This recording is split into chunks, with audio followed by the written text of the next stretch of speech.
எங்களுடைய அரசினுடைய முதலமைச்சருடைய நோக்கம்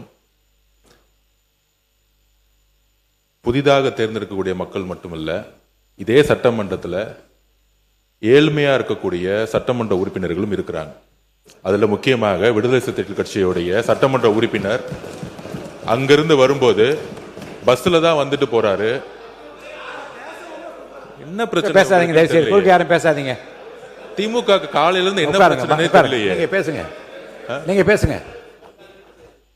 எதிர்கட்சி தலைவர் ஒரு பதில பதிவு பண்ணா நாங்க அது பதிவு பண்றோம். பண்ணுங்க.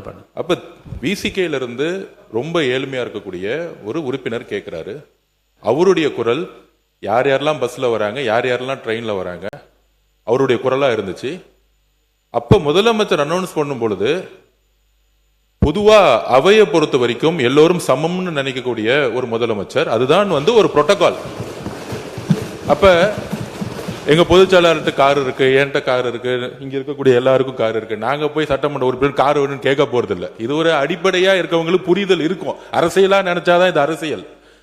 எங்க ஏழ்மையா இருக்காங்களோ அவங்க விண்ணப்பத்தை கொடுப்பாங்க. இது சட்டமன்ற உறுப்பினருடைய ஒரு உரிமையா மாற்றப்பட்டு தமிழக வெற்றி கழகத்தில் யார் யாருக்கெல்லாம் கார் இருக்காங்களோ நாங்க யாருமே கார் கேட்க போறது இல்லை. இதுதான் எங்களோட நிலைப்பாடும். இதுதான் எங்களோட நிலைப்பாடும். எங்க கிட்ட 2-3 கார் இருக்கு, நாங்க போய் சட்டமன்ற உறுப்பினர் கார் கேட்க போறது இல்ல. நம்ம மன்னார்குடி எம்எல்ஏ சொன்னாரு, என்கிட்ட 4 கார் இருக்கு, ஆனா என்னுடைய தனிப்பட்ட கார்ல போகும்போது அரசு அதிகாரிகள் முன்பு அரசு கார்ல போனா நான் ஒரு மரியாதை இருக்கு. இப்ப மாண்புமிகு எதிர்கட்சி தலைவர்கிட்ட 2-3 வீடு இருக்கு, ஆனா அரசு பங்களால இருக்கிறாருல்ல.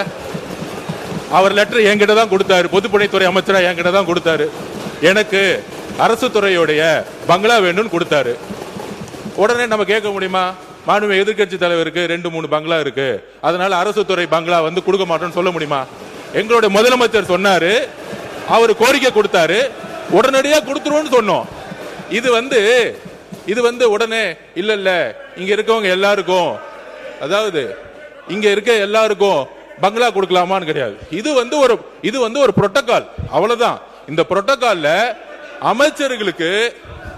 அமைச்சர்களுக்கு கார் கொடுக்கப்படுது, வீடு கொடுக்கப்படுது, 4 உதவியாளர் கொடுக்கப்படுறாங்க.